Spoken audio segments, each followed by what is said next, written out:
Hello everyone, welcome back to this channel. और आज कल हमारा बोर्ड का पेपर है 10th का मैथ्स का। और हम दोबारा से कुछ इंपॉर्टेंट क्वेश्चन के साथ मिल रहे हैं। बहुत रेलिवेंट क्वेश्चन है। इस टाइप के इस पैटर्न के क्वेश्चन जो हैं वो आपको डायरेक्ट एग्जाम में देखने को मिल सकते हैं, या फिर सेम क्वेश्चन देखने को मिल जाए, या इस पैटर्न या कॉन्सेप्ट पे बेस्ड आपको क्वेश्चन देखने को मिले। तो एक बार गो थ्रू कर लें आप इन सभी क्वेश्चन के साथ। अगर आपके पास लिमिटेड टाइम है तो इसे आप 1.5 या 2x की स्पीड पे देख ले, पर एंड तक एक बार आप इस पूरे क्वेश्चंस को देख के चले जाएं। ठीक है, पूरा पेपर नहीं लेके आया हूं मैं, कुछ इंपॉर्टेंट क्वेश्चंस हैं जिसमें एमसीक्यू भी है, 2 मार्कर, 3, 4, 5 सारे टाइप के क्वेश्चन हैं, थोड़े थोड़े क्वेश्चन है। हम देख के फटाफट चैप्टर को एंड करते हैं। ठीक है, लास्ट में अगर कुछ इंपॉर्टेंट होगा तो मैं जरूर आपसे डिस्कस करूंगा। पहले क्वेश्चन से शुरुआत करते हैं एमसीक्यू का। ये 5 लिखा है, भूल जाओ इसे। कह रहा है 3 is the least prime factor of number A जो नंबर है उसका सबसे छोटा प्राइम फैक्टर कितना है? 3। 7 is the least prime factor of number B कोई नंबर है, उसका जो सबसे छोटा प्राइम फैक्टर है वो क्या है? 7। तो a प्लस बी का प्राइम फैक्टर क्या होगा? देखो a में क्या है? 3 इंटू एक्स छुपा है, b में क्या है? 7 इंटू एक्स छुपा है। जब भी आप ऐड करोगे ना तो 7 और 3 10, आप ऐसे ध्यान में रखो कि 10 है तो हमें एडिशन में 10 मिलेगा, और 10 के प्राइम फैक्टराइजेशन करोगे 2 इंटू 5।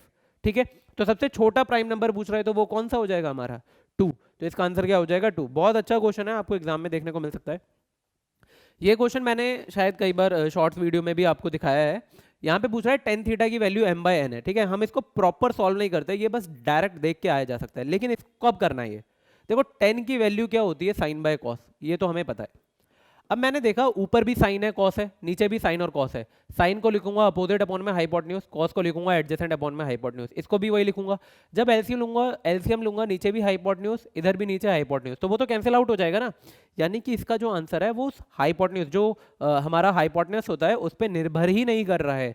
तो हम जब उसमें निर्भर ही नहीं कर रहा है तो यही साइन को रिप्रेजेंट करेगा और ये कॉस को रिप्रेजेंट करेगा। तो बस इतनी सी बात ध्यान में रखना, ये तब यूज करेंगे जब नीचे ऊपर क्या है? सेम है। अब डायरेक्ट हो जाएगा। देखो साइन कौन है? एम, तो एम और एम क्या हो गया? M square. कॉस, कॉस क्या है? एन, तो ये क्या हो जाएगा? N square. नीचे भी यही M square plus N square, तो option number B will be your answer. ठीक है, सिंपल सा क्वेश्चन था, ज्यादा कुछ करना नहीं था। थर्ड क्वेश्चन अच्छा क्वेश्चन है, ये आपको एग्जाम में देखने को मिल सकता है, खासकर स्टैंडर्ड वालों के पेपर में। ये आपको फ्रीक्वेंसी दी गई है, the difference of the upper limit of the median class. Median class का अपर लिमिट और मॉडल क्लास का लोअर लिमिट। भाई मॉडल क्लास क्या होता है? सबसे पहले तो आप देखो सबसे बड़ी फ्रीक्वेंसी कौन सी है? 20। इसका ही ये हमारी क्या है? मॉडल क्लास है। अब इसका हमें क्या चाहिए? लोअर लिमिट, यानी कि हमें क्या लेना होगा? 125। हमें डिफरेंस लेना है किस किस का? इसका लोअर लिमिट जो कि निकल के आ गया 125। अब मीडियन क्लास का अपर लिमिट निकालना है। मीडियन क्लास निकालना कैसे है? CF निकालो। देखो ये 4 रहेगा, 4 और 5 9, 9 और 13 22, 22 और 20 42, 14 56, 56 63 और ये 67, 67 आ गया। हम क्या करते हैं? n/2, इसी को तो हम n बोलते हैं। इसका हाफ अगर मैं करूं तो कितना आ जाएगा? 33.5, 33.5। 33.5 कहाँ आएगा? ऑब्वियसली यहाँ पर लाई कर रहा है, यहाँ पर लाई कर रहा है। 42 जो है भाई 22 से तो बड़ा है, CF 42। इसमें कौन सी फ्रीक्वेंसी है? 125 से 145। इसका हमें क्या लेना है? अपर लिमिट, यानी कि 145, तो माइनस करके कितना आ जाएगा? 20। Option number C will be your answer. तो ध्यान रखना, ये मीडियन क्लास कैसे निकालते हैं वो हमें ध्यान में रखना है। हमें क्या करना है? CF निकालना है, जो भी n आएगा उसका हाफ करना, जो भी वैल्यू आएगी वो देखो वो कौन से इंटरवल के बीच में लाई कर सकती है, that will be your class. Next question है, कह रहा है cosec theta minus sine theta is equal to L and sec theta minus cos theta is equal to M, then L square M square into में L square plus M square plus 3। देखो ये अच्छा question है, solve करना पड़ेगा आपको, पूरी value put करनी पड़ेगी। लेकिन मैं ये चाहता हूं आपको कि इसका आंसर बस आप ध्यान रखो, इसको सॉल्व करके आंसर कितना आता है? 1। ठीक है, इसे मैं अभी सॉल्व नहीं करा रहा, टाइम लग जाएगा, बस इस क्वेश्चन को ध्यान रखना। अगर एग्जाम में आ जाए तो इसका आंसर क्या है? 1 आता है। जनरली ऐसे क्वेश्चन जो होते हैं उनका आंसर कुछ ऐसा ही होता है, क्योंकि काफी ज्यादा लेंदी होता है सॉल्व करने के लिए। ठीक है, लेकिन तो ये क्वेश्चन जो है आपकी वैल्यू पुटिंग से भी हो जाएगा, मतलब आप थीटा की वैल्यू कुछ पुट कर लेना, थीटा की वैल्यू 30 या 45 रख के भी आप इस क्वेश्चन को कर सकते हो। ठीक है, नेक्स्ट बढ़ते हैं, वरना आप ये सॉल्यूशन को ध्यान रखो कि इसका आंसर कितना आएगा? 1। अगला क्वेश्चन है, इन द गिवन फिगर, कहाँ इसका फिगर? अच्छा ये रहा। O is the center of the circle, TP is the tangent and circle from external point A, BPT is equal to 30, then AB 80 का रेशियो। अच्छा वो कह रहा है AB 80 का रेशियो, फिगर से ही सॉल्व करते हैं, पूरा नहीं जाते हैं। इसका AB और हमें AT की लेंथ चाहिए, कितना आ रहा है? अच्छा मुझे इतना पता चल रहा है भाई, ये डायमीटर है तो ये कितने का हो जाएगा? 90 का। तो ये 30, ये 90, तो ये कितने का हो जाएगा? 60 का। ये कितने का हो गया? 120 का। तो ये दोनों 30-30 हो जाएंगे, यानी ये बराबर है। तो ये रेडियस है, सॉरी ये वैल्यू इसके बराबर है। हमें और कुछ बोला है क्या? नहीं। ठीक है, ये 30 डिग्री का है और ये भी हमारा कितने का है? 30 डिग्री का। क्लियर? तो मुझे इतना पता है ये वाली वैल्यू इसके बराबर है। अच्छा मैं अगर इसको इससे मिला दूं तो कितना हो जाएगा, देखो ये भी रेडियस है, ये भी रेडियस है, ये एंगल बराबर है, ये 30 था, हमने देखा था ये वाला एंगल कितना आया था, मैंने ये वाला एंगल कितना आएगा, देखो ये दोनों बराबर है तो ये कितना हो जाएगा 30, अगर ये 30 है तो ये कितना हो जाएगा 120। समझ रहे हो आप, मैं दोबारा दिखाता हूँ, देखो आपको पता है ये रेडियस है, ये रेडियस है, तो ये 30 है तो भैया ये भी कितना हो जाएगा 30, 30 और 30 60, तो ये वाला एंगल 120, तो ये कितना हो जाएगा 60, तो ये आपस में रेडियस है तो ये बराबर, तो ये भी कितना हो जाएगा 60, ये भी कितना हो जाएगा बराबर। इक्विलेटरल ट्रायंगल यानी ये तीनों ही आपस में बराबर है, ये इसके बराबर है, ये इसके बराबर है और ये इसके बराबर आएगा। क्यों, देखो ये 60 है तो ये कितना हो गया है 120, तो ये दोनों 30-30 हो जाएंगे। तो हमने क्या देखा, ये वाला ये सब आपस में क्या हो गए बराबर। तो अगर मैं ये सब भुजाएं आपस में बराबर है, मैं अगर इसको a मान लूं तो ये भी a होगा, ये भी a होगा, ये भी a होगा, ये भी a होगा, तो हमें क्या चाहिए ab कितना है 2a, और हमें कितना चाहिए at कितना है a, तो a से a कैंसिल आउट हो गया, 2:1 हमारा कितना आ जाएगा b। सिंपल सा क्वेश्चन था, ज्यादा कुछ करना इसमें था नहीं।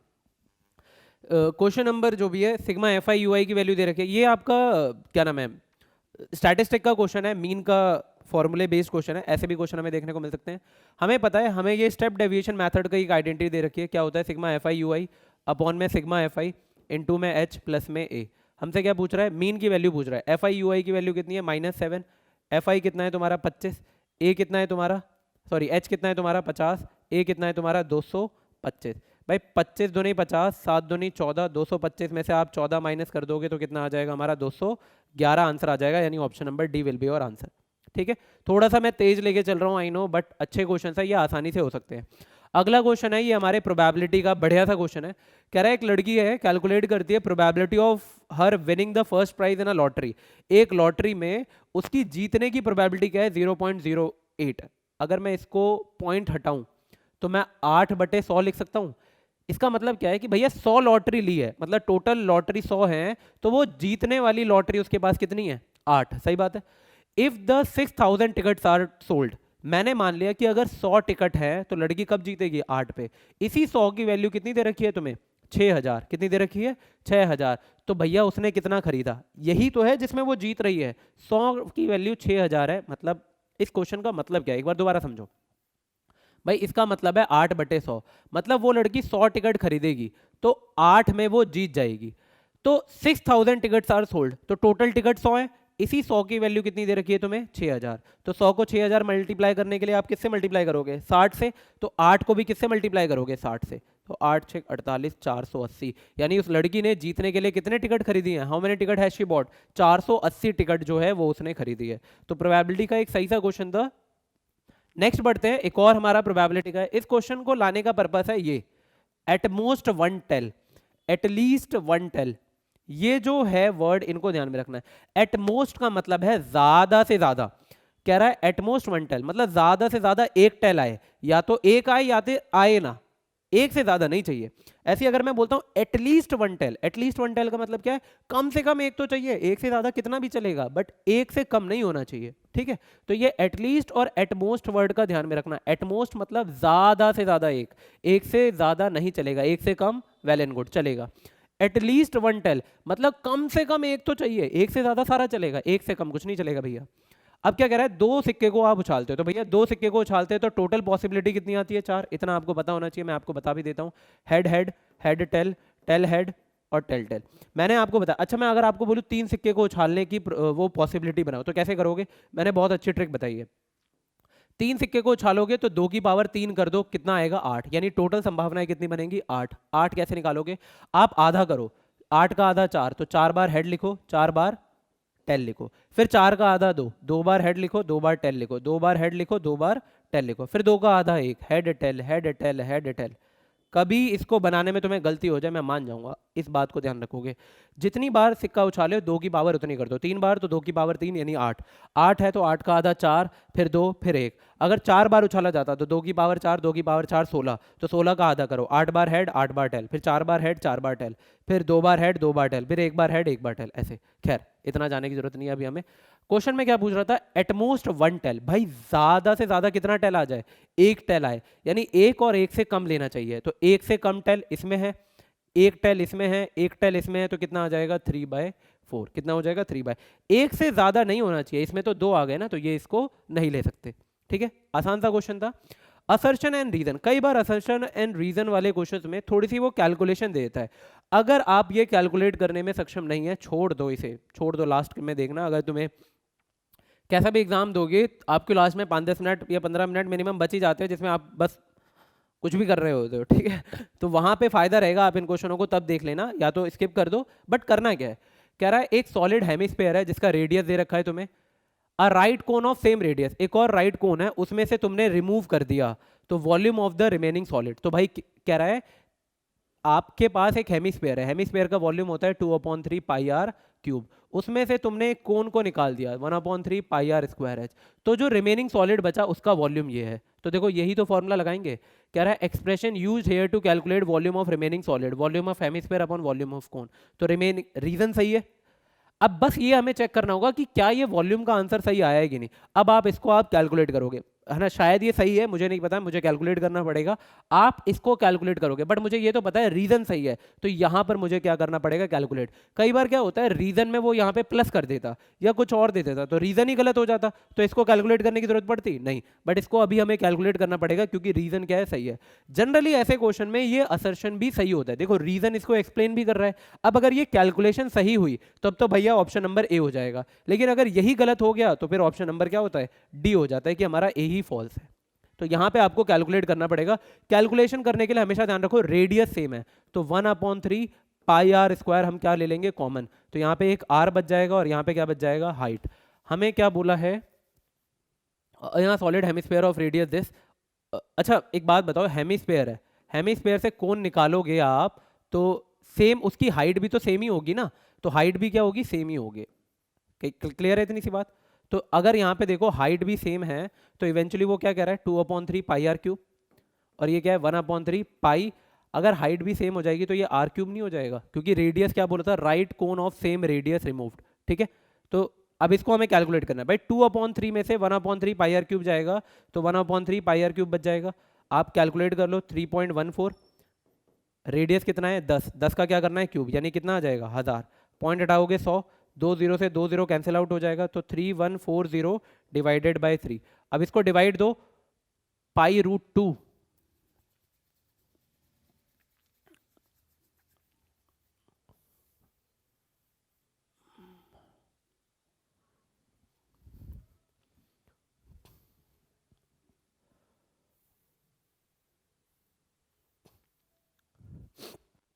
ठीक है। तो इस अगले क्वेश्चन में क्या है, हमें बोला गया है कि एक सॉलिड हेमिस्फीयर है जिसकी रेडियस हमें 10 दे रखी है, एक राइट कोन है जिसका रेडियस सेम है, उसको रिमूव किया गया है।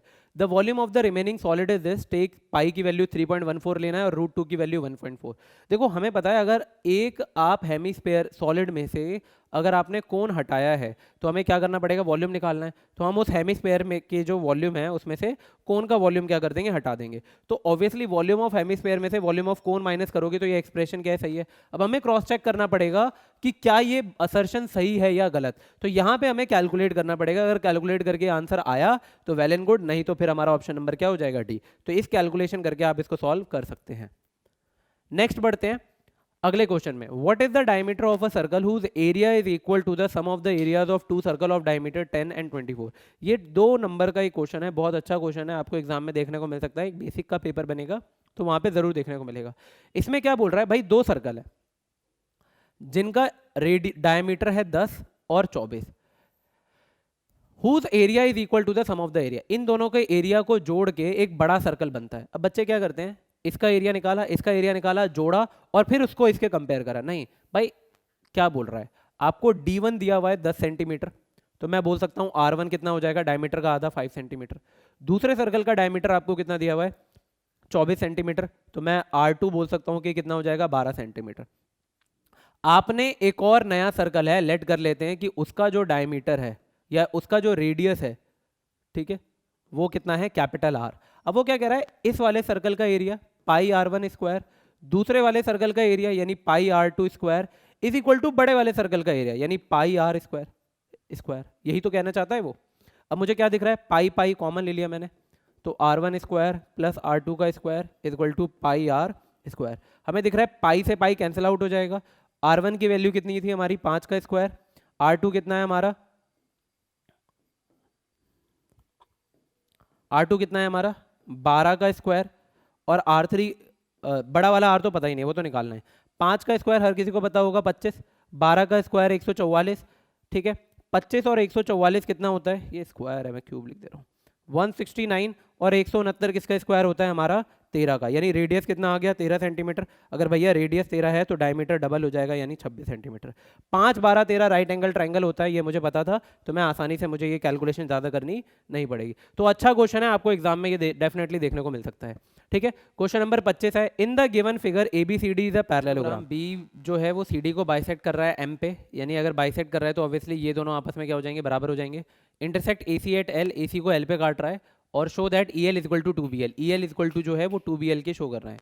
क्लियर है। तो मैं ऐसे ट्राइंगल्स को ऑब्वियसली सिमिलैरिटी का क्वेश्चन है, ट्राइंगल से ये क्वेश्चन होगा, मैं देखूंगा EL और BL कहाँ मिल रहा है, ठीक है। पेन देख लेते हैं, ये ट्राइंगल आपको दिख रहा है ALE, तो इसमें मुझे EL मिल जाएगा, और एक ये ट्राइंगल देखो BLC, इसमें मुझे क्या मिल जाएगा BL। मैं इन दोनों को सिमिलर भी प्रूव कर सकता हूँ, ठीक है। ये एंगल इसके बराबर हो जाएगा और ये एंगल इसके बराबर हो जाएगा ऑल्टरनेट इंटीरियर एंगल से, ठीक है।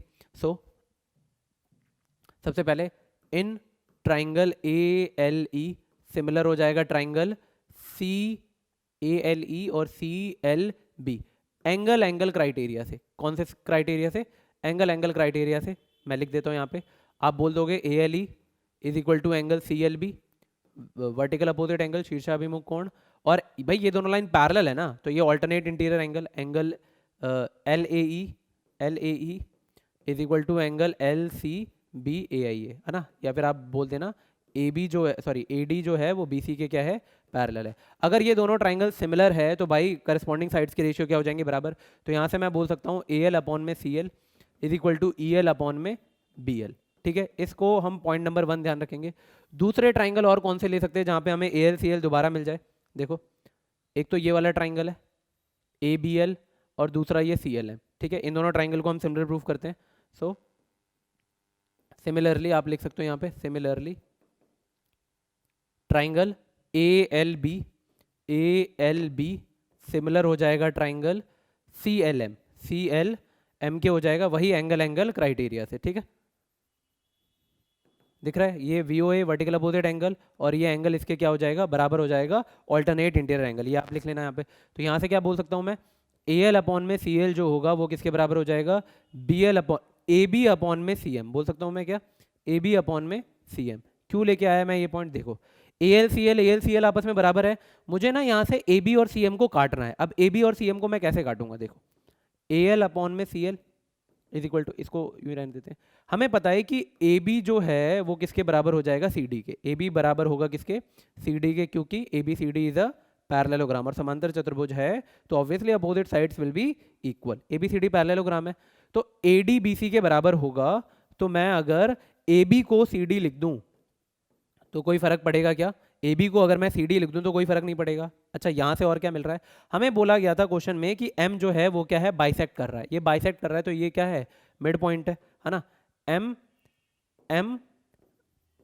Is the mid point of what, CD। अगर M मिड पॉइंट है तो क्या CD जो होगा वो ट्वाइस ऑफ CM नहीं हो जाएगा, बताओ। CD जो होगा वो ट्वाइस ऑफ CM हो जाएगा, और ये CM, तो ये कट जाएगा तो कितना आ जाएगा 2:1। इसको इक्वेशन नंबर 2 मान लो। अब कंपेयर करो भाई, यहाँ पे AL CL है और वहाँ पे क्या है AL EL। अच्छा यहाँ से हम क्या कर सकते थे, अगर मैं इसको क्रॉस चेंज कर देता तो क्या हो जाता, AL अपॉन में EL is equal to CL upon में BL, ठीक है। अच्छा हमें AL CL ही चाहिए था, नहीं नहीं नहीं, ठीक है ठीक है ठीक है। देखो ये हो गया। अब AL CL EL BL के बराबर है और AL CL 2/1 के बराबर है। भाई ये इसके बराबर है और ये इसके बराबर है, तो ये दोनों भी तो आपस में बराबर हो गए फ्रॉम फर्स्ट एंड सेकंड। अगर मैं कंपेयर करूं भाई, वहां से AL CL किसके बराबर है, EL अपॉन में BL के, और यहाँ पे AL CL किसके बराबर है 2/1 के, तो ये इधर जाएगा तो EL इक्वल टू क्या हो जाएगा, ट्वाइस ऑफ BL, ठीक है। थोड़ा सा बस ध्यान रखना था, चीजें कई बार हो जाती है, ठीक है। नेक्स्ट है हमारा क्वेश्चन नंबर 27। इसमें कह रहा है sign theta plus sine square theta plus sine cube theta की वैल्यू 1 है, देन प्रूव दैट। पता नहीं ये दिख तो रहा नहीं होगा, ये कॉस की पावर 6 थीटा, कॉस की पावर 4 थीटा, कॉस का square theta is equal to 4, हमें ये प्रूफ करना है। इसमें 1 प्लस साइन स्क्वायर थीटा की value 3 sine theta cos theta है, then prove that tan theta is equal to 1। ठीक है, मैं आपको पहले ऊपर वाला क्वेश्चन सॉल्व करा के दिखाता हूँ। देखो हमें जो गिवन है उसमें सब साइन है, और जो प्रूव करना है उसमें क्या है, कॉस है। भाई कहीं से मामला सेट नहीं बैठ रहा, तो मुझे जो गिवन है उसमें साइन को किस में चेंज करना होगा, कॉस में। ठीक है, क्या है हमें, sign theta plus sine square theta plus sine cube theta. क्या दिया हुआ है, sign theta plus sine square theta plus sine cube theta, इसकी वैल्यू क्या दी हुई है, 1। अब मुझे कॉस चाहिए। देखो सबसे पहले तो साइन स्क्वायर को इधर भेजो, sine theta plus sine cube theta is equal to 1 minus sine square theta. हमें पता है 1 माइनस साइन स्क्वायर थीटा की वैल्यू क्या होती है, कॉस स्क्वायर थीटा। क्या होती है, कॉस स्क्वायर थीटा। यहाँ पे मैंने क्या करा, साइन थीटा कॉमन ले लिया, तो ब्रैकेट में 1 plus sine square theta is equal to cos square theta. अब मुझे चाहिए यहाँ पे क्या, पावर 6 चाहिए, 4 चाहिए। पावर 6 कैसे मिलेगी, पावर 4 बनाने के लिए मुझे यहाँ पे क्या करना पड़ेगा, स्क्वायर करना पड़ेगा बोथ साइड। क्या कर रहा हूँ मैं यहाँ पे, स्क्वायर बोथ साइड। तो ये क्या हो जाएगा, साइन स्क्वायर थीटा, और ये 1 प्लस साइन स्क्वायर थीटा का होल स्क्वायर, और ये हो जाएगा कॉस की पावर 4 थीटा। ठीक है, अब हम क्या कर सकते हैं, अच्छा साइन स्क्वायर थीटा, तो साइन स्क्वायर थीटा को आप क्या लिख सकते हो, 1 माइनस कॉस स्क्वायर थीटा, और ये जो 1 प्लस साइन स्क्वायर थीटा है, यहाँ पर भी साइन स्क्वायर थीटा को क्या लिख सकते हो, 1 माइनस कॉस स्क्वायर थीटा। ठीक है, इज इक्वल टू कॉस की पावर 4 थीटा। तो एक अच्छी बात ये हो गई, अब मुझे कहीं भी साइन नहीं दिखाई दे रहा, हर जगह मेरे पास क्या मिल गया है, कॉस। अब यहाँ से ही सॉल्व करके मेरे ख्याल से आंसर आ जाना चाहिए। 1 और 1 कितना हो गया, 2, तो 2 माइनस कॉस स्क्वायर थीटा का होल स्क्वायर, यहाँ पे चल ही रहा है ध्यान रखना, कॉस की पावर 4 थीटा। अब इसको और सॉल्व कर लेते हैं। पहले तो इसे ये a माइनस बी के होल स्क्वायर में ब्रेक हो जाएगा, 1 माइनस कॉस स्क्वायर थीटा, ये क्या हो जाएगा, ए स्क्वायर प्लस बी स्क्वायर, ठीक है, माइनस 2ab, तो माइनस का 4 कॉस स्क्वायर थीटा। ठीक है, इज इक्वल टू कॉस की पावर 4 थीटा। अब क्या दिखाई दे रहा है, मुझे पता है कॉस स्क्वायर को कॉस की पावर 4 से करूंगा तो कॉस की पावर 6 बन जाएगा। तो अब मुझे कुछ क्यूब स्क्वायर करने की जरूरत नहीं है। 1 को 4 से मल्टीप्लाई करोगे 4, 1 को कॉस की पावर 4 से करोगे तो कॉस की पावर 4 थीटा, और ये हो जाएगा minus 4 cos square theta. Cos square को 4 से करोगे तो माइनस 4 कॉस स्क्वायर थीटा। ठीक है, माइनस कॉस स्क्वायर को इससे करोगे तो माइनस का कॉस की पावर 6 थीटा। ठीक है, माइनस कॉस को इससे मल्टीप्लाई करोगे तो माइनस 4 कॉस की पावर 4 थीटा। ठीक है, इज इक्वल टू क्या है यहाँ पे, कॉस की पावर 4 थीटा। एक काम करो, सबको अगर मैं इधर ले आऊं तो क्या हो जाएगा, 4 प्लस, अच्छा यहाँ पे क्या है, कॉस की पावर 4 थीटा और माइनस 4 कॉस की पावर थीटा, तो माइनस 3 कॉस की पावर 4 थीटा हो गया, है ना। 4 में से, एक में से 4 गया, माइनस का 3, माइनस 4 तो माइनस का 8 कॉस स्क्वायर थीटा हो गया ये, और माइनस का कॉस की power 6 theta is equal to cos की पावर 4 थीटा। या तो सबको अगर मैं इधर भेजूँ तो 4 इधर ही रहेगा, ये क्या है हमारा, माइनस 3 कॉस की पावर 4, देखो इधर आके प्लस हो जाएगा, तो 3 और 1 4, 4 कॉस की पावर 4 थीटा हो जाएगा। ये माइनस है, उधर जाके प्लस 8 कॉस स्क्वायर थीटा हो गया, और ये इधर आएगा तो प्लस कॉस की पावर 6 थीटा। क्या यही हमें प्रूफ करना था, एक बार क्रॉस चेक कर लेते हैं। देखो कॉस की पावर 6 माइनस 4 कॉस की पावर 4, कॉस की पावर 6 माइनस में 4 कॉस की पावर 4, माइनस में 4 कॉस की पावर 4। ठीक है, यहाँ पे क्या इशू आ रहा है, 8 cos square theta, 8 cos square theta चाहिए हमें प्लस में, तो हमें 8 कॉस स्क्वायर थीटा मिल गया प्लस में। हमें कॉस की पावर 6 थीटा चाहिए था प्लस में, कॉस की पावर 6 थीटा प्लस में आ गया, ये हमें नेगेटिव में चाहिए था। ठीक है, एक बार दोबारा देख लेते हैं भाई, 1 को 4 से करा 4, 1 को कॉस की पावर 4 से कॉस की पावर 4, और 1 को माइनस 4 से करा तो माइनस 4, माइनस कॉस को इससे करोगे तो minus 4 cos square theta, minus plus minus और माइनस माइनस प्लस, यहाँ पे ध्यान में रखना था ये प्लस था, तो ये 4 और 1 5 आता, देखो यहाँ 4 और 1 5 आएगा। मैं इसको यहाँ से दोबारा रिपीट कर देता हूँ, देखो ये 4 है, 4 और 1 ये कितना हो जाएगा, 5 कॉस की पावर 4 थीटा, ये माइनस 8 कॉस स्क्वायर थीटा, और ये माइनस कॉस की power 6 theta is equal to cos की पावर 4 थीटा। अब देखो 4 को छोड़ के बाकी सब उधर भेजो, तो 5 इधर जाए, अच्छा देखो ये माइनस 8 कॉस स्क्वायर है, उधर जाके प्लस में 8 कॉस स्क्वायर थीटा हो गया, माइनस कॉस की पावर 6 है, उधर जाके प्लस में कॉस की पावर 6 थीटा हो गया।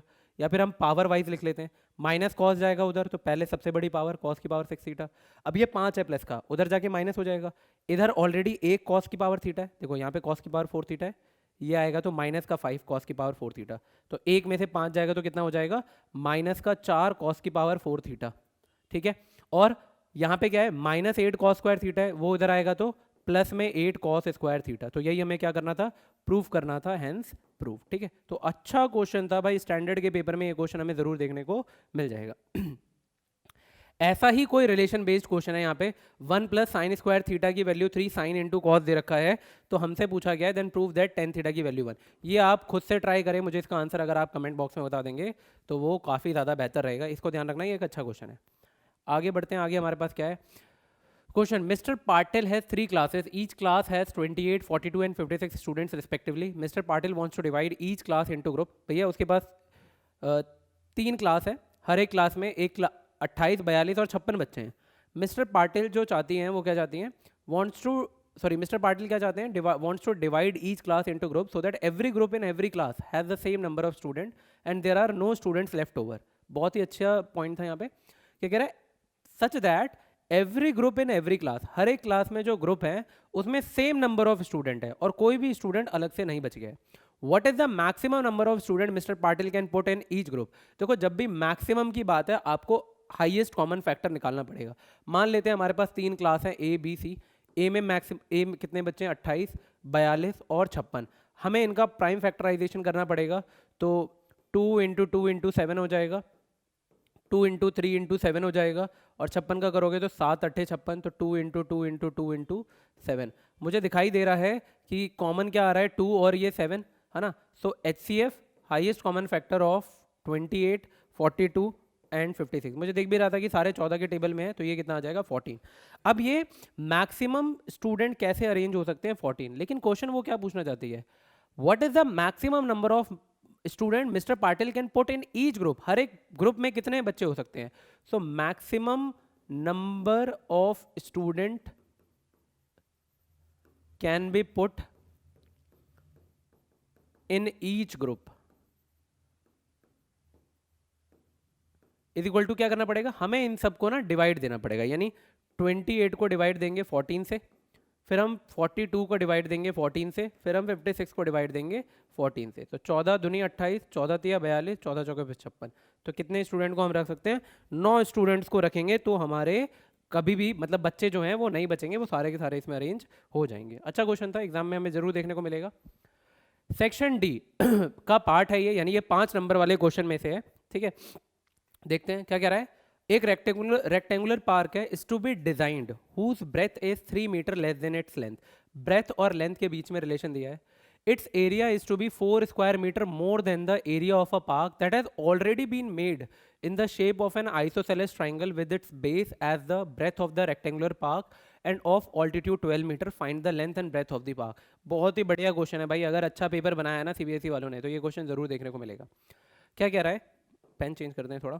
एक रेक्टेंगुलर पार्क है, to be design whose breadth is 3 metre less than its length. भाई जो ब्रेथ है, चौड़ाई है, वो लंबाई से 3 मीटर कम है। कैसे करेंगे, हम लेट कर लेंगे कि जो हमारा रेक्टेंगुलर पार्क है उसकी लेंथ जो है, लेंथ को मान लेते हैं x मीटर।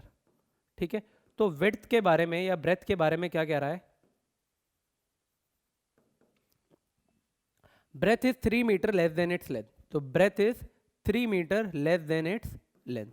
तो अगर मैं आपसे एरिया ऑफ रेक्टेंगुलर पार्क पूछूं तो एरिया होता है L into B, length into breadth, तो क्या मैं बोल सकता हूँ x into X minus 3 metre square. ये रेक्टेंगल के बारे में हो गया। अब वो इसका जिक्र करता है किससे, आइसोसेलेस ट्रायंगल से। क्या कह रहा है, इट्स एरिया किसका, रेक्टेंगल का, to be 4 square metre more than the area of a park. Square का, रेक्टेंगल का एरिया जो है वो 4 मीटर स्क्वायर ज्यादा है किससे, एक पार्क के एरिया से जो ऑलरेडी किस पर बना है, आइसोसेलेस ट्राइंगल के शेप का बना हुआ है, with its base as the breadth of the rectangular park. एक हमें क्या दिया हुआ है, आइसोसेलेस ट्राइंगल। ठीक है, आइसोसेलेस ट्राइंगल दिया हुआ है जिसका ब्रेथ, चौड़ाई जो है वो सेम रेक्टेंगल के है, यानी x-3 के बराबर है, एंड ऑफ ऑल्टीट्यूड, अगर मैं इस पे परपेंडिकुलर ड्रॉ करूं तो ऑल्टीट्यूड कितना है, 12 मीटर। अगर मैं आपसे इसका एरिया पूछूं तो भाई ये एक परपेंडिकुलर ट्राइंगल है, तो परपेंडिकुलर ट्राइंगल का एरिया होता है 1/2 बेस इंटू हाइट।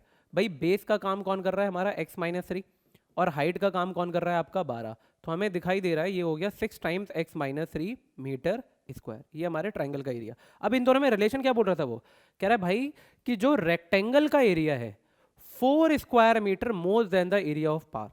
जो रेक्टेंगल का हमारा एरिया है that is x into x-3, वो ट्राइंगल के एरिया से 6 इंटू x-3 से कितना ज्यादा है, 4 मीटर स्क्वायर ज़्यादा है, बस खत्म हो गया कहानी। ये हो गया एक्स स्क्वायर माइनस 3x, ये हो गया 6x माइनस 6×3 = 18 प्लस 4, प्लस का 6x इधर आएगा तो माइनस हो जाएगा यानी माइनस 9x। 18 में से 4 जाएगा तो ये कितना हो जाएगा माइनस का 14, जो कि इधर आएगा प्लस का 14।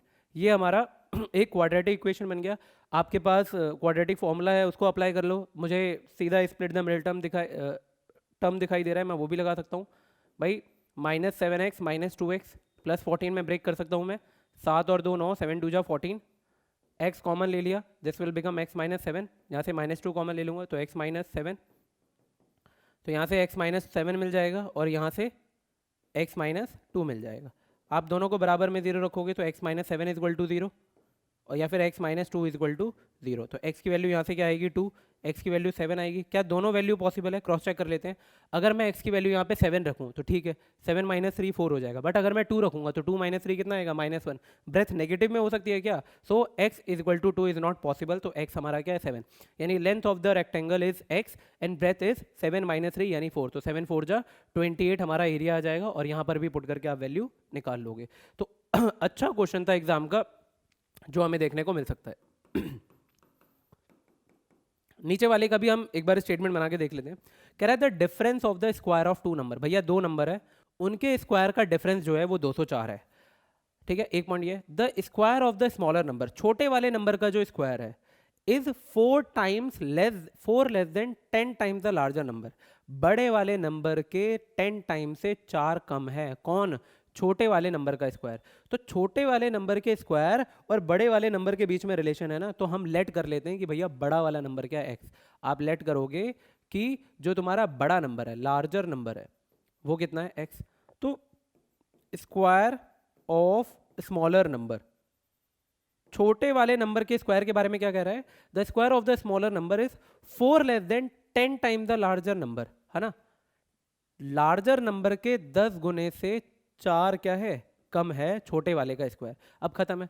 देखो बड़े वाले number, the difference of square of 2 number, यानी बड़े वाले नंबर का स्क्वायर, बड़ा वाला नंबर कितना है x, उसका स्क्वायर करोगे आप कितना हो जाएगा x² माइनस छोटे वाले नंबर का स्क्वायर। भाई ये जो तुमने माना है ये छोटे वाले का स्क्वायर ही तो है, इसका स्क्वायर करने की जरूरत नहीं है। यानी माइनस में 10x माइनस 4 ये किसके बराबर है? 204 के। तो खत्म हो गया क्वेश्चन हमारा। -10x माइनस माइनस प्लस का 4 = 204। अगर वो उधर जाएगा तो x² माइनस 10x, तो माइनस का 200 = 0। अब आप इसे स्प्लिट द मिडिल टर्म या क्वाड्रेटिक फॉर्मूला जो आपको लगाना है लगाओ और आप इसको आसानी से सॉल्व कर सकते हो। तो अच्छा क्वेश्चन है 5 नंबर में। ज़्यादा ये वाला थोड़ा सा अच्छा बनाने की कोशिश की है, इसमें ज़्यादा कुछ खास था नहीं। ओके चलते हैं हमारा नेक्स्ट क्वेश्चन। एक और ये 5 नंबर के क्वेश्चन में है, सरफेस एरिया वॉल्यूम का। बहुत अच्छा क्वेश्चन है। सरफेस एरिया में ना क्या होता है, जब किसी एक सरफेस से कोई दूसरा सरफेस काटा जाता है उस पर बेस्ड क्वेश्चन हमें ज़रूर देखने को मिलेंगे। आपको ये डायग्राम दिया हुआ है, पता नहीं दिख रहा है कि नहीं आपको।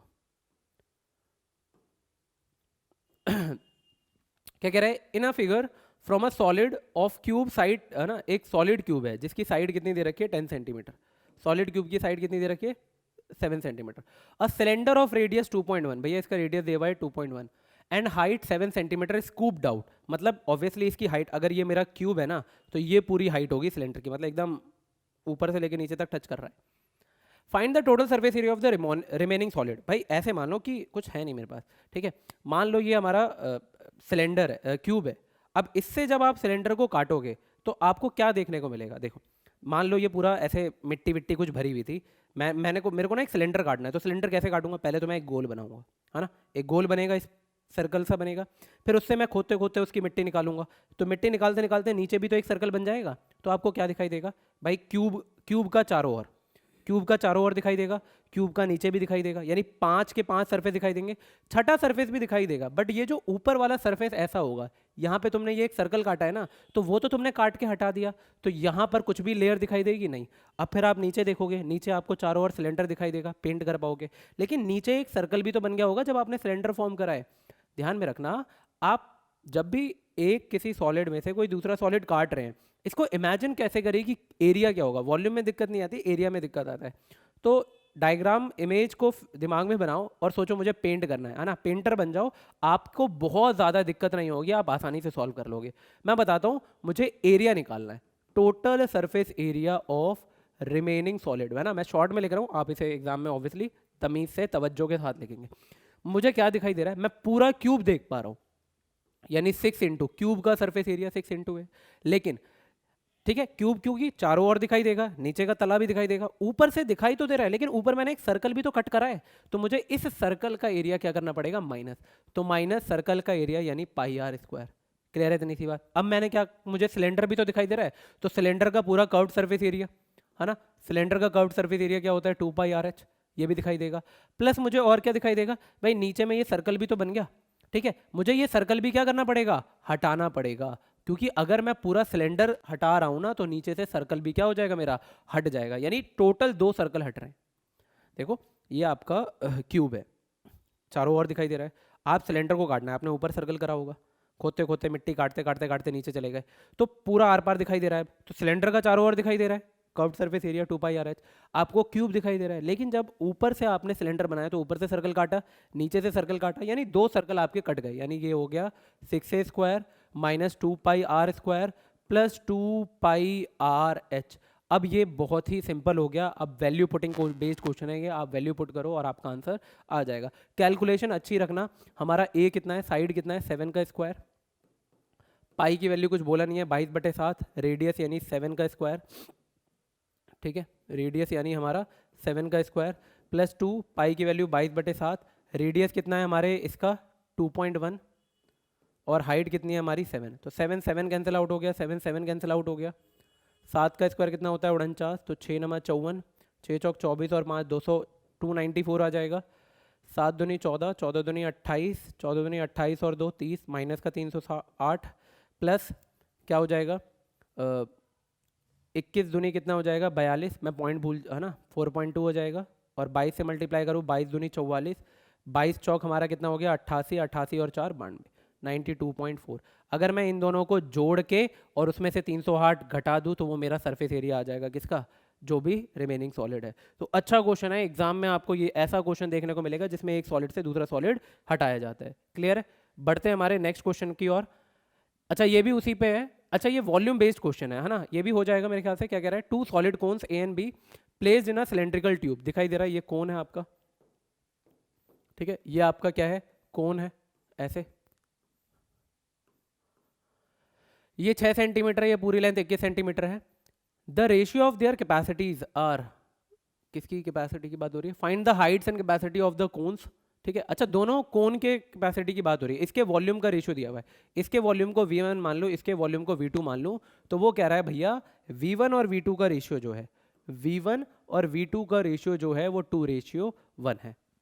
Find the height and capacity of the cone, भाई हाइट और कोन की कैपेसिटी बतानी है। Also find the volume of the remaining portion of the cylinder. देखो वॉल्यूम ऑफ कोन क्या होता है, 1/3 पाई, इसको मैं मान लेता हूँ R1 square into H1, 1/3 pi R2 square into H2 is equal to 2/1। तो ये तो कोई रिलेशन में ही नहीं रहा। अब R1 R2 की वैल्यू देखनी है। एक बात बताओ, दोनों का बेस तो वही है ना सिलेंडर के बेस पे, तो ऑब्वियसली रेडियस भी क्या रहेगा, दोनों का सेम रहेगा, तो इस पे भी आंसर मैटर नहीं करता। H1 और H2 का रेशियो कितना है 2/1, H1 और H2 का रेशियो क्या है 2/1। अब ये बहुत सिंपल है, देखो टोटल हाइट कितनी है 21 सेंटीमीटर, यानी कि इसका मतलब क्या हुआ H1 plus H2 equal to कितना है 21। अगर यहाँ से मैं H2 को भेजूँ तो H1 equal to twice of H2 हो जाएगा। सही बात है, रख दो यहाँ पे, H1 को क्या लिखोगे 2H2 plus 1H2 equal to 21, तो thrice of H2 equal to 21, तो दूसरे की हाइट कितनी आ जाएगी 7 सेंटीमीटर। ठीक है, तो जो छोटा वाला है H2 इसको माना है, तो इसकी हाइट कितनी हो गई हमारी, यहाँ से यहाँ तक इसकी हाइट कितनी है हमारी 7, तो इसकी हाइट कितनी हो जाएगी 14। क्लियर है, हमसे क्या पूछ रहा है फाइंड द हाइट एट, अब दोनों की कैपेसिटी बतानी है, तो भाई volume of cone 1/3 pi R square H, दोनों का फॉर्मूला लगा देना। Find the volume of the remaining portion of the cylinder, तो पूरे सिलेंडर में से अगर मैं दोनों कोन का वॉल्यूम हटा दूं तो सिलेंडर रिमेनिंग पोर्शन का बच जाएगा। तो अच्छा क्वेश्चन है ये, थोड़ा सा यहाँ पे घुमाने की कोशिश करें बट बहुत ज़्यादा नहीं, डायरेक्ट एक रेशियो दे दिया था जिसपे फोकस करते ही हमें आंसर मिल जा रहा है। तो अच्छा क्वेश्चन है, ऐसा कुछ क्वेश्चन आपको एग्जाम में दिख जाए तो कोई भी आश्चर्यचकित वाली बात नहीं है। Find the mod median and mean, है ना, मीन मीडियन मॉड, भाई बहुत ही अच्छा क्वेश्चन है ये एग्जाम के लिए, है ना। मैं फोकस कर रहा हूँ, आप बहुत ज़्यादा इसमें ना करेंगे, आपको बस मीन का फॉर्मूला पता होना चाहिए। एक तो हमारा जनरल फॉर्मूला है sigma F I X I upon में सिग्मा एफ आई, दूसरा तुम्हारा अज्यूम्ड मीन मेथड है, क्या होता है A plus sigma F I D I upon में सिग्मा एफ आई। दूसरा हमारा होता है स्टेप डेविएशन मेथड, क्या होता है A plus sigma F I U I upon में सिग्मा एफ आई इंटू में एच। ये हमारा क्या है, स्टेप डेविएशन मेथड है। मॉड का हमारा फॉर्मूला हमें पता होना चाहिए, मॉड इक्वल टू क्या होता है, L plus F one minus F zero upon में two F one minus F zero minus F two, ठीक है, इंटू में एच। ऐसे ही हमारा मीन का फॉर्मूला हमें पता, सॉरी मीडियन का फॉर्मूला हमें पता होना चाहिए। मीडियन का फॉर्मूला क्या हो जाता है हमारा, L plus N by two minus C F upon में एफ इंटू में एच, ठीक है। तो आपको अगर ये फॉर्मूला याद है, आप काफ़ी आसानी से इन क्वेश्चंस को सॉल्व कर लेंगे, ठीक है। तो ये आपका खुद से करने का है, एक बार ज़रूर आप इन्हें ट्राई करेंगे। नेक्स्ट क्वेश्चन है, ये भी 5 मार्क्स का आपको क्वेश्चन देखने को मिल जाएगा, बहुत ही बढ़िया क्वेश्चन है। क्या कह रहा है, a man sold a chair and a table together for 15-20 thereby making a profit of 25% on the chair and 10% on the table. भाई वो बेच रहा है टेबल और चेयर, 1520 रुपये का फायदा होता है जब वो चेयर पे 25% का फायदा उठाए और टेबल पे 10% का। इसी तरह से उसे 1535 रुपये का फायदा होता है जब वो चेयर पे 10% का प्रॉफिट उठाए और टेबल पे 25% का। तो हमसे पूछ रहा है find the cost price of each table और चेयर का। मान लेते हैं कि मेरा चेयर, मैं रफली कर दे रहा हूं इस क्वेश्चन को, चेयर एक्स का है, टेबल कितने का है, वाई का। भाई लड़के को पहले 1520 रुपए का फायदा हो रहा है, कब, जब वो चेयर पे 25% का फायदा उठाए। भाई चेयर एक्स रुपए का है, कितने परसेंट का फायदा हो रहा है, 25%। और टेबल पे कितने का फायदा हो रहा है लड़के को, 10% का, यानी 10/100, यही तो होता है। 25 4 जा 100 और ये 1/10। तो मैं बोल सकता हूँ 1520 equal to X by 4 plus Y by 10। अगर एलसीएम ले ले तो ये आ जाएगा हमारा कितना, 20। तो ये हो जाएगा 5x plus 2y equal to 1520। तो यहां से मुझे दिख रहा है, ठीक है, 3040। ये हमारा पहला इक्वेशन बन गया, 5x plus 4y equal to 3040। दूसरे कंडीशन में क्या कह रहा है लड़का कि भैया 1535 रुपए का फायदा हो रहा है मुझे, कब, जब मैं चेयर बेच रहा हूँ 10% के प्रॉफिट पे, चेयर बेच रहा हूँ 10% के प्रॉफिट पे, और टेबल बेच रहा हूँ मैं 25%, घुमा दिया, 1/4 और ये 1/10। तो ये हो गया x/10 प्लस y/4। तो वही आ जाएगा 20 एलसीएम, तो 10 2 जा ये 2x प्लस 5y 1535। तो जीरो तो आएगा, 1535 का दुगना 3070, ठीक है। यहाँ पे क्या हो गया था, जीरो रह गया था, ठीक है। तो 30,400 और 30,700 equal to 2x plus 5y। ये आपके पास दो इक्वेशन है। अब आप इसको किसी भी मेथड से सॉल्व करो, आपके पास एलिमिनेशन मेथड है, आपके पास सब्सटीट्यूशन मेथड है। मैं दिखा देता हूँ एक बार। कह रहा है 5x plus 4y equal to 30,400 रुपये। दूसरा था शायद हमारा 4x plus 5y, 4x plus, sorry 4x 2x था ना यहाँ पे, ये 2y था, 4y नहीं 2y, 5x plus 2y, 5x plus 2y, 2x plus 5y, 2x plus 5y equal to 30,700, ठीक है। थोड़ा सा ध्यान रखेंगे चीज़ों का। सॉल्व करना, एक काम करो, इसमें 2 से मल्टीप्लाई कर दो और इसमें 5 से।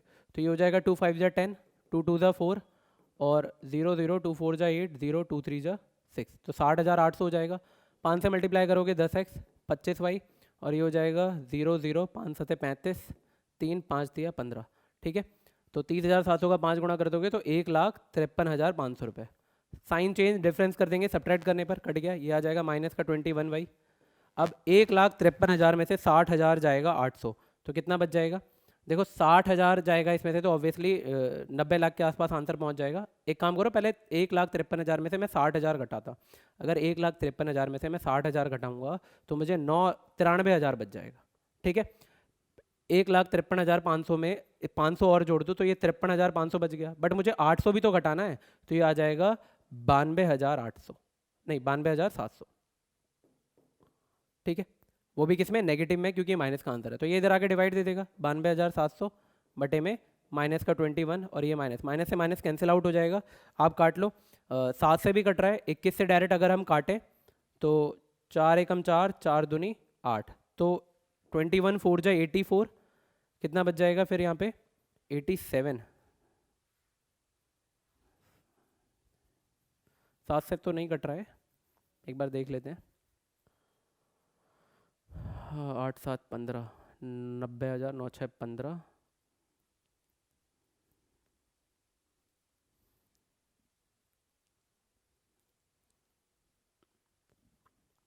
ठीक है, एक बार देख लेते हैं। 30,400 यहाँ बच गया, ये हो गया 5x plus 2y। 30,700 2x plus 5y, 30,700 और 2x प्लस 5y, ठीक है। यहाँ पे हमने 20 से मल्टीप्लाई करा था, 0 तो आ गया, 2 5 जा 10, 2 3 जा 6 और 7, 2 5 जा 10 का 0, 2 एकम 2 और 1 30, तो ये 30,700 आ गया, ये 30,400। एक है 5x plus 2y equal to 30,400 और एक है 2x plus 5y equal to 30,700। Multiply कर दिया, 2 5 जा 10, 2 2 जा 4, 2 4 जा 8 0, 2 3 जा 6, ठीक है। इसको मल्टीप्लाई कर दिया तो 5 या 15 और 5 सत्ते 3500, ठीक है। 1,50,000, ये तो यहाँ पे ठीक है, यहाँ तक तो कोई दिक्कत होनी नहीं चाहिए।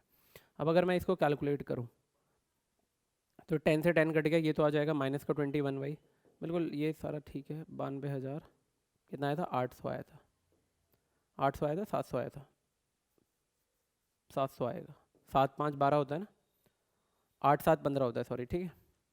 एक बार क्वेश्चन देख लेते हैं क्या कह रहा है। Man sold a chair and a table together for 1520, अच्छा अच्छा अच्छा अच्छा अच्छा अच्छा, thereby making a profit 25%। भाई भाई भाई लफड़ा हो गया। देखो देखो ये क्वेश्चन ना, ये अभी यहाँ पे हम फंस जाते हैं। क्यों फंस रहे हैं यहाँ पे, हमने ये क्वेश्चन ध्यान से नहीं पढ़ा, यही गलती है। वो ये नहीं कह रहा है उसे ओवरऑल प्रॉफिट 1520 का हो रहा है, वो कह रहा है जब वो चेयर और टेबल बेच रहा है तो वो कितने रुपए का बेच रहा है, 1520 रुपए का। इसका मतलब क्या हुआ, ये जो 1520 है वो कैसे आया भाई, टेबल का प्राइस तो है ही है, इसमें इसका 25% जोड़ो, प्लस जो तुम्हारा टेबल है वो कितने का था, वाई का, इस वाई में 10% जोड़ो, ठीक है, तब जाके वो 1520 रुपए में बेच रहा है। तो यहाँ पे ये दिक्कत हो जाती है अभी, ठीक है। तो ये हो जाएगा 5x/4 और ये हो जाएगा 10y और ये 11/10 इज इक्वल टू 1520, ठीक है। तो ध्यान रखना इस चीज़ का। अगर वो ये बोलता ना कि इतना बेचने पे उसे प्रॉफिट हो रहा है, तब मैं करता सिर्फ इतना, लेकिन यहाँ पे मुझे वैल्यू जोड़ना है। एक्स तो उसका प्राइस है प्लस उसमें 25% का फायदा हुआ, वाई टेबल का प्राइस है प्लस उसमें फायदा हुआ। तो यहाँ से पहले इक्वेशन बनेगी। ऐसा ही 1535 रुपए में वो कब बेच रहा है, जब उसे चेयर पे हो रहा है 10% का फायदा, यानी x प्लस एक्स तो बेच ही रहा है प्लस इसका 10%, और फिर y तो बेच रहा है प्लस y का 25%, ऐसे समझ रहे। तो अच्छा था यहाँ पे, है ना, सही था। ये हो गया 11x बटे में 10 और ये हो जाएगा 5y अपॉन में 4, क्लियर है। तो यहाँ पे थोड़ा सा अब हमें एलसीएम लेके सॉल्व करना पड़ेगा, वो आप देख लेना, ठीक है। एक बार इसको आप ट्राई करना, कमेंट बॉक्स में इसका आंसर आप बता सकते हैं, ठीक है। तो ये नहीं करना था ये हमें। ओके, नेक्स्ट क्वेश्चन है, ये हमारा सेक्शन ही 4 नंबर के 3 क्वेश्चन होते हैं, आपको ध्यान में रखना है। 12 नंबर बहुत ईजी होता है, ध्यान से फोकस करके पढ़ोगे तो कोई ज़्यादा दिक्कत नहीं आएगी। कह रहा है एक टेबल है, ऊपर में आपको ये हेक्सागन दिख रहा है, 1 2 3 4 5 6, इसी का डायग्राम यहाँ पे हमें दिया हुआ है, ये हेक्सागन है। क्वेश्चन हमसे पूछे, फटाफट बता देते हैं आंसर क्या क्या है। कह रहा है write the coordinates of the midpoint, sorry write the coordinates of A and B. ये रहा भैया ए पे x की वैल्यू 1 है, y की वैल्यू 9, तो a का है 1,9। b b b b b b कहाँ है, b कहाँ है, ये रहा b। देखो यहाँ पे x की वैल्यू कितनी है 5 और ये 5,13 हो जाएगा, तो पहले का आंसर हो जाएगा 1,9 और 5,13। Right the coordinates of the mid point of the line segment joining c and d। आपको c और d दिख रहा है भाई, d के कोऑर्डिनेट क्या है, तो ये है हमारा 13 और ये है हमारा 9, तो ये हो जाएगा 13,9 हमारा d है, और c कितना है हमारा 9,13। तो हमसे क्या पूछ रहा है, इसका मिड पॉइंट। मिड पॉइंट निकालने के लिए बहुत सिंपल है, दोनों x को जोड़ के आधा करो, y को जोड़ के आधा करो, तो 13 और 9 कितना हो जाएगा, 13 में और 9 जोड़ोगे 22, 22 का आधा 11, 13 और 9 22, 22 का आधा 11, तो इसका आंसर आ जाएगा क्या भैया 11,11। आसान था। Find the distance between m and q। m और q के बीच की दूरी निकालनी है, तो ये रहा m की वैल्यू कितनी है, ये 5,11, और ये m और q कितना है 9,3, तो हमें इसकी दूरी निकालनी है m और q की। तो क्या होता है x2 माइनस x1 का स्क्वायर, तो 9 में से 5 गया 4, 4 का स्क्वायर 16, y2 माइनस y1 3 में से 11 गया 8, है ना, 8 का स्क्वायर 64, 64 और 16 80, रूट 80 होता है, तो ये कितना होता है 8 दाम 80, या 16 पंचे 80 होता है, तो ये 4 रूट 5 आ जाएगा। कितना आ जाएगा 4 रूट 5। तो ये तो सिंपल सा क्वेश्चन था, इसमें ज़्यादा कुछ खास था नहीं। एक और देख लेते हैं क्या कह रहा है। Read the following text carefully and answer the question that follow. The student of a school decided to beautify the school on an annual day by fixing colourful flags on the straight passage of the school. ठीक है भाई, बच्चे क्या कर रहे हैं, थोड़ा सा सुंदर बनाने का काम कर रहे हैं, तो उन्होंने क्या करा, लाइन से झंडे लगा दिए। They have 27 flags to be fixed at interval of every 2 metre. हर एक 2 मीटर पे वो क्या कर रहे हैं, झंडे लगा रहे हैं। ठीक है, कितने झंडे हैं? 27। The flags are stored at the position of the middlemost flag, है ना, मतलब ये मिडल मोस्ट फ्लैग है, फिर इधर ऐसे फ्लैग लगाया, यानी 13 इधर लगाया होगा, 13 इधर लगाया होगा, हर 2-2 मीटर पे झंडे लगा रहा है लड़का हमारा। Ruchi was given the responsibility of placing the flag, भैया रुचि को झंडा लगाने का काम दे दिया, अच्छी बात है। Ruchi kept her books where the flags were stored, तो रुचि क्या करती है, जहां झंडा लगाती है वहां बुक रख के आ जाती है। She could carry only one flag at a time, है ना, मतलब यहाँ पे वो खड़ी है, वो जाके एक झंडा लगाएगी, फिर वापस आएगी, फिर झंडा उठाएगी, फिर आगे झंडा लगाएगी, है ना, ऐसे ही करती रहेगी। ये सेम वही क्वेश्चन है बुक का, जैसे एक पोटैटो रेस का क्वेश्चन है हमारे बुक में, वही पोटैटो की जगह आ गया है आलू, और यहाँ पे कोई रुचि आ गई, कल को कोई शिवानी आ जाएगी तो उसमें कोई दिक्कत वाली बात नहीं है। देख लेते हैं क्या कह रहा है, how much distance did she cover in placing 6 flags और either side of the centre point, भाई वो कितनी दूरी तय करेगी। देखो क्या गैप है, मान लो ये मिडिल मोस्ट है, यहीं पे सारे झंडे रखे हुए हैं, लड़की गई पहले यहाँ पे, कितना मीटर चल के गई, 2 मीटर, और फिर 2 मीटर आई, तो एक झंडा लगाने में उसने कितने मीटर की दूरी तय करी, 4 मीटर।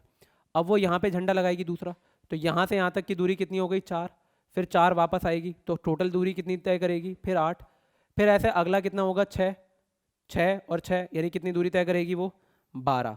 तो हम देख रहे हैं पहले वो 4 मीटर जा रही है, फिर 8, फिर वो 12, तो दिस फॉर्म्स एन एपी, जहाँ का फर्स्ट टर्म 4 है और डी की वैल्यू भी कितनी है, 4, so this forms an AP हमारा।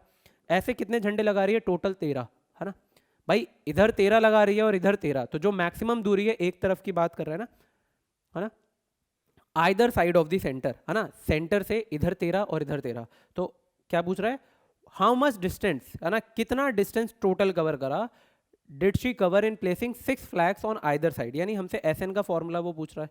एस एन क्या होता है, n/2 ब्रैकेट में 2a plus n-1 into D, तो n कितना है, 13/2, a की वैल्यू कितना है, 4, तो 4 2 जा 8, 13 में से 1 गया 12 इंटू डी की वैल्यू 4, तो ये हो जाएगा 13/2, 12 4 जा 48, 48 में 8 जोड़ोगे 56, 2 से कट जाएगा ये 28 बार में, तो 13 को 8 से मल्टीप्लाई कर देते हैं, 13 8 जा 104 का 4 10 हो गया, 13 दूनी 26 और 10 30, तो 304 मीटर की दूरी तय करेगी राइट साइड में और फिर लेफ्ट साइड में। Represent above information in arithmetic progression, भाई हमने 8p बना दिया इसकी। How much distance did she cover in completing this job and returning to collect her books, ठीक है, अच्छा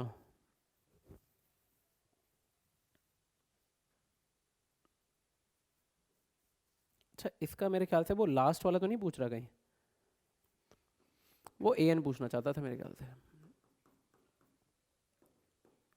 ये कितना था 2, n कितना था 12 इंटू डी की वैल्यू कितनी आई थी हमारी 4, 12 चौक 48, 48 और 2, ठीक है, 12, डी की वैल्यू 4 थी, n की वैल्यू कितनी है 13, 12 चौक 48, a की वैल्यू 4 है, 48 और 4 52 metre.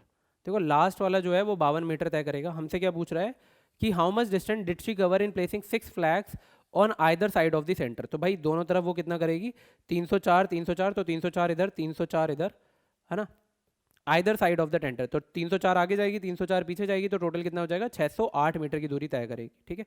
What is the maximum distance did she travel carrying a flag, तो मैक्सिमम डिस्टेंस कितना ट्रैवल करेगी, भाई इधर जाएगी तो वो कितना जाएगी 52 मीटर ही तो जाएगी मैक्सिमम डिस्टेंस जो ट्रैवल करेगी, ठीक है। तो अच्छा क्वेश्चन था यहाँ पे, बस फ्लैग्स का एक अरेंजमेंट दे रखा था, सेम वही क्वेश्चन है जो हमारा पोटैटो रेस वाला क्वेश्चन है, ठीक है। अच्छा अगला है ये रेनबो वाला क्वेश्चन है। Rainbow is an arc of colours, ये दे रखा है rainbow visibly in the sky after rain और व्हेन वाटर, ये ठीक है दे रखा है, साइंस में जान ही रही है। ये पॉलिनोमियल दे रखा है px equal to ax² plus bx plus c, a represent है पैराबोला, क्योंकि ये क्या है डाउनवर्ड और अपवर्ड जो है उसको रिप्रेजेंट करता है। ए मतलब जो है पैराबोला बनाता है ग्राफ का कि डाउनवर्ड है या अपवर्ड है। क्वेश्चन क्या पूछ रहा है, the graph of a rainbow y equal to fx is shown in the figure, write the number of zeros of the curve. Zeros of the curve तो कहाँ पे काट रहा है, एक्स एक्सिस को कितनी जगह काट रहा है भैया, 2 जगह काट रहा है, तो कितने जीरोज हो गए हमारे, पहले का आंसर हो जाएगा 2, ठीक है simple. If the graph of a rainbow does not intersect the x axis, अगर वो एक्स एक्सिस को ना काटे but intersect y axis at one point, then how many zeros will it have. भाई अगर एक्सिस को काटेगा ही नहीं तो जीरोस क्या रहेंगे, जीरो, कोई जीरो नहीं रहेगा, क्योंकि वो एक्स एक्सिस को जितनी बार काटेगा उतने ही उसके क्या पॉसिबल है, जीरोस है। If a rainbow represent by the quadratic polynomial this, ये एक्स स्क्वायर होगा ध्यान रखना, तो इसके जीरोस हैं 2 और 3, तो बताओ ए और बी की वैल्यू क्या है। तो बहुत सिंपल है, अगर 2 और 3 इसके जीरोस है तो x की जगह वैल्यू पुट करो, अगर x की जगह आप 2 रखोगे तो क्या हो जाएगा 2 का स्क्वायर 4 प्लस ए प्लस 1x यानी इंटू में 2 plus b is equal to क्या हो जाएगा 0। तो 4 plus 2a plus 2 plus b is equal to 0। तो 6 plus 2a plus b is equal to क्या हो जाएगा हमारा 0। यानी यहाँ से अगर मैं b की वैल्यू निकालूं तो क्या हो जाएगा -2a -6। अच्छा -3 भी इसका 0 है, -3 रखूंगा तो 3 का square 9 plus a plus 1 into में माइनस का 3 प्लस में b इज इक्वल टू 0। तो ये हो जाएगा 9 प्लस सॉरी माइनस का 3a माइनस का 3 plus b is equal to 0। 9 में से 3 गया 6 -3 है, b की वैल्यू कितनी है -2a और माइनस का 6 is equal to 0। -6 plus 6 cut गया 0, ये कितना हो गया -5 है बराबर 0। सो a की वैल्यू क्या पॉसिबल है हमारी 5। अगर a की वैल्यू 5 है तो b की वैल्यू कितनी आ जाएगी -6। तो ये 2 नंबर का क्वेश्चन है, ये भी हो गया। The polynomial of x square -2x -7b plus 3 represent a rainbow if -4 is a zero of it then find the value of p। तो कुछ मत करो, बराबर में 0 आ जाएगा कब, जब हम x की वैल्यू क्या रखेंगे -4। तो 4 का स्क्वायर कितना हो जाएगा 16 माइनस ये प्लस का 8 हो जाएगा -7p प्लस 3 बराबर में क्या हो गया 0। तो 16 और 8 कितना हो गया आपका 24 -7p माइनस का 3 equal to 0 -7p equal to minus का 21, p की वैल्यू कितनी आ जाएगी 3। तो दोनों पॉसिबल है, हम दोनों कर सकते थे काफ़ी आसानी से। ठीक है, ए के क्वेश्चन है 20 नंबर 8, बहुत ही बढ़िया और शानदार, और इसका लास्ट क्वेश्चन है हमारे चैप्टर का।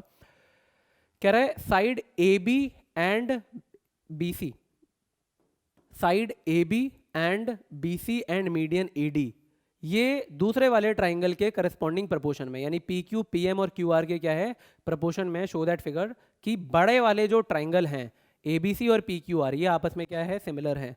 ये आपके एनसीईआरटी के बुक का क्वेश्चन है, जो हमें स्टैंडर्ड में देखने के बहुत हाई चांसेस है कि ये क्वेश्चन हमें देखने को मिल जाए। इसका सॉल्यूशन काफ़ी लेंदी हो सकता है सॉल्व कराने के लिए। मैंने इसकी एक इमेज यहाँ पे आपको दिखा रहा हूँ, आई होप आपको ये क्लियर दिख रही होगी। ये मैंने एक टेस्ट लिया था अभी कल परसों में, पूरे ये एग्ज़ाम सा लिया था 3 घंटे का, उसमें ये क्वेश्चन कराया था, एक बच्चे ने इसका सॉल्यूशन सॉल्व कर रखा है।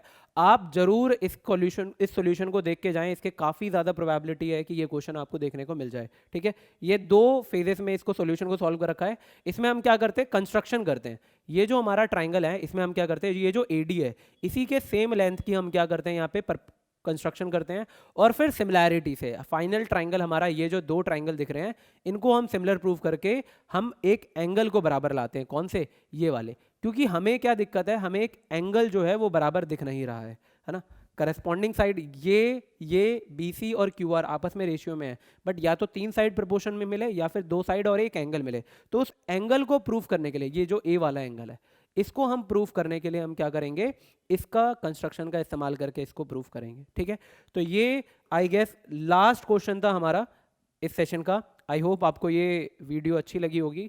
बहुत ज़्यादा इंपॉर्टेंट क्वेश्चन से ऐसे इससे रिलेटेबल सेम पैटर्न पे या इसी कंसेप्चुअल बेस्ड क्वेश्चन आपको एग्जाम में देखने को ज़रूर मिलेंगे। इससे पहले भी मैंने एक वीडियो डाली है, उसमें पूरा 80 नंबर का पेपर है, उसको सॉल्व कराया है। एक बार उसे ज़रूर देख के जाएं, चाहे वो बेसिक वाले हों स्टैंडर्ड वाले हों, क्योंकि ऐसा भी नहीं है कि स्टैंडर्ड में एकदम सारे 100% एकदम टफ लेवल के क्वेश्चन है। 70-80% वही रहता है जो एनसीईआरटी या बेसिक लेवल पे होते हैं।